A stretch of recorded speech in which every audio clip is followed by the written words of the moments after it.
Hi, friends. I'm here to share some cosmic wisdom for the rest of February and into the beginning of March for Pisces season. So, Pisces is the sign of transcendence, transcendence and dissolution of all of the tangible physical stuff of life and of what we think reality is, so that we can move beyond just this five senses outer experience reality into a deeper inner felt sense, intuitive, soul connected sense of what is real. So Pisces has everything to do with God consciousness, awakening, um, anything that connects us to our soul and to what we understand to be our source, the greater truth and mystery of the world to which we return after we leave our physical embodiment. All of that is very Piscean themes. So Jupiter is the traditional ruler of Pisces, and Jupiter is the great benefic, the bestower of blessings. Jupiter is associated with vision, ideals, dreams, our higher soul purpose, our greater meaning and reason for being here, our highest truth and philosophy and belief systems. Jupiter is also associated with joy, with joy and optimism. What is possible? What is our potential? What do we believe will fill us up and so that we're overflowing and abundant? Joy happens to be a big theme for Pisces season in the Jewish tradition. The Hebrew month for Pisces corresponding is Adar. And Adar, there's a teaching that Misha nichnas Adar, marbim bisimcha. When the month of Adar, when the season of Pisces enters upon us, our joy increases. Okay. This year in the Jewish calendar, it happens to be a leap year. It's a leap year in the secular calendar as well. This year we celebrate February 29th. So that's exciting. But in the Jewish calendar, we get a whole extra month of Adar. So there are two Adars, 2 months where we are supposed to welcome and cultivate joyfulness. That's the theme. Neptune is the modern ruler of Pisces, and Neptune is, the god of the oceans, the waters, the clouds. Again, it's associated with surrender and kind of floating and being with whatever it is that is moving us, as reality presents itself. Neptune is associated with fantasy, entertainment, ideals, visions, dreams, poetry, music, downloads, right? Meditation is Piscean and Neptunian, and a sense of faith and trust and being with instead of doing or controlling. That specific theme will be highlighted at the full moon that we're having on, I should have checked the exact date. I believe it's Saturday, which today is, I'm recording on a Thursday, 2 days from now. So February 24th, 25th, I think is the full moon in Virgo. Virgo is very much an earth sign of this world. It's very discerning and accurate, and what are the very minute details and specific things that need to be managed and micromanaged on a daily basis in the world, in reality. Very practical, very productive. And that full moon opposes the sun right now in Pisces, which is inviting us to go with the flow, to be more flexible, more adaptable. It doesn't have to be perfect. It doesn't have to be done this second. It doesn't have to be done a certain way. Can we trust? Can we have more faith? Can we surrender some of our need to control all of the details of our lives and just be with what shows up? Okay, so in light of those major themes, I wanted to offer a poem and then some spiritual practices that could help you this month. So the poem is by Rumi, and I will actually bring it up on screen so you can see it as well. So this is a wonderful poem called, let's see, there we go, Out Beyond Ideas of Wrongdoing and Rightdoing. Out beyond ideas of wrongdoing and rightdoing, there is a field. I'll meet you there. When the soul lies down in that grass, the world is too full to talk about. Ideas, language, even the phrase each other. doesn't make sense. So, what Rumi is speaking to in this poem and why this is so Piscean is that Pisces is ultimately about the dissolution of duality, me and you, right and wrong, left and right, dark and light. We live in our human intellectual brain.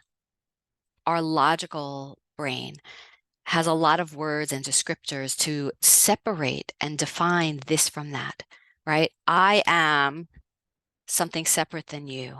Um, Everything that exists feels like it's its own separate thing. And personally, as an individualist, I love this, right? Everything is created for its own purpose. Everything has its own dignity, beauty, magnificence, reason for existing, special gifts to contribute. And yet, when we move beyond separate self and we acknowledge that everything's actually interbeing, to use Thich Nhat Hanh's language, interconnected, that nothing is separate than the source or than each other, that there is a unifying unity consciousness that is woven through and is actually at the root of all things which appear separate.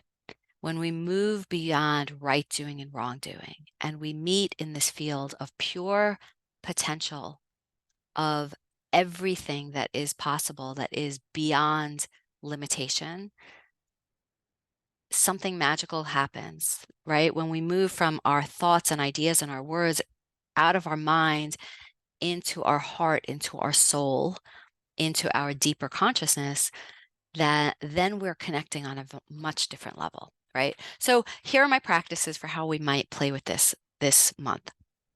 First of all, what brings you joy? What brings you joy? I have actually a list that I continue to add to of things that I know invite me into more connection and awareness of joy. And I'm not talking about circumstances. Circumstances are largely beyond our control, right? It's raining, it's sunny, the weather's cold, the weather's warm. Someone said something nice to me, someone was an a-hole to me. Beyond our control. I'm not talking about what is happening outside of us and our reaction to it. Oh, that makes me happy. Joy is something deeper than the circumstance. It's this abiding ability we have to connect very profoundly in any given moment to a sense of appreciation, gratitude. This is my life happening right now. This is enough. This is good. Joy is a sense of being really present to our life. It's actually not, it sounds counterintuitive, but you can be joyful in moments of sadness. You can be joyful in moments of grief and loss. There's a joy in being present to the wholeness of your experience and knowing that that is connected to a bigger whole or purpose, right? So what brings you joy might be something like when you take a moment to drop in and be in the moment and breathe. I love one of Thich Nhat Hanh's gathas, one of his short little couplet teachings to bring you into presence. He says, present moment, wonderful moment. It's very simple. I breathe in and I can say to myself, present moment. I can breathe out and bring up, evoke wonderful moment, right? And this brings me into a sense of joy. There are other things that bring me joy. Everything from, breathing, yoga, anytime I'm moving my body, music brings me joy. Dancing to that music brings me joy. Being in nature, observing something beautiful, just being a witness to beauty, being a witness to other people smiling or laughing, being a witness, awareness of animals.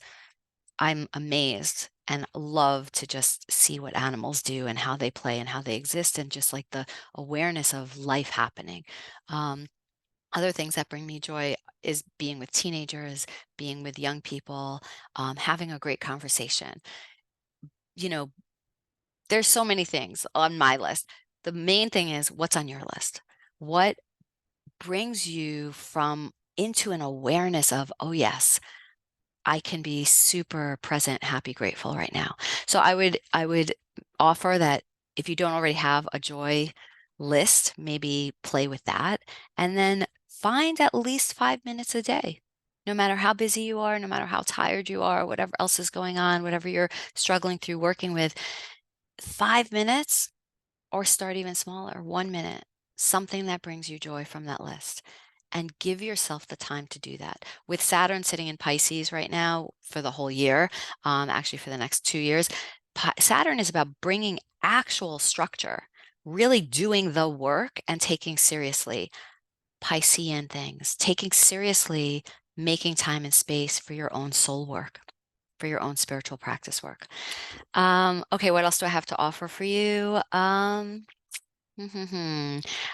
It would be a great month in Pisces to back away from all of the doing, and busyness of life and give yourself some space and time to just dwell. One thing I've been doing a lot of is dream work.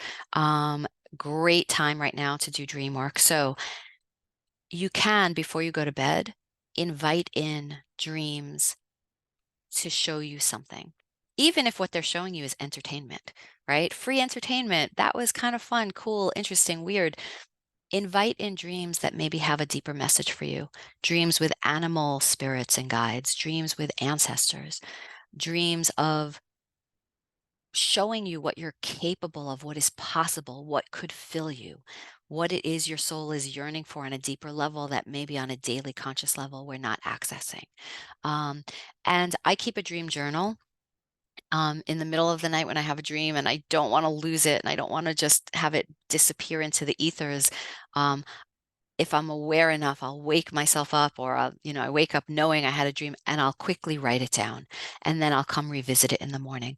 When I write down a dream, I write down whatever details I remember that I was doing, where I was, what the colors, the elements, the sounds, the other people, beings in the dream, but also paying attention to the feelings, the emotion around the dream. Um, what was I feeling, sensing? And then you can do your own dream analysis. I have studied a lot of dream working from different perspectives. Um, I have a partner that I share dreams with, right? So it's really helpful when you share a dream and someone else hears it in their own way and in their own perspective and kind of feeds back to you what they're feeling, what they're sensing, what they're imagining is happening in the dream. Um, I would also pay attention to signs and synchronicities in the universe. I think when the universe wants to give you a message, it shows up in a lot of ways. The question is, are you listening? Are you noticing? Are you giving weight or validity to the messages you're receiving as being important enough to consider and pay attention to? Any message that shows up to you in multiple ways, I would really pay attention. So that's a good Piscean practice. All right, that's enough for today. I hope that that offers you something to work with this month in a joyful way. I hope that this month does bring an addition of joy and a sense of transcendence in your life. I will be back with you before the spring equinox, which is happening at night on March 19th when the sun moves into Aries. And I will also share with you then about the eclipses that are coming up at the end of March and in the beginning of April, because that's some really cool energy that we want to know about and be able to work with consciously. All right, have a fabulous Pisces season. Happy birthday, all my Pisces friends, and I'll see you soon.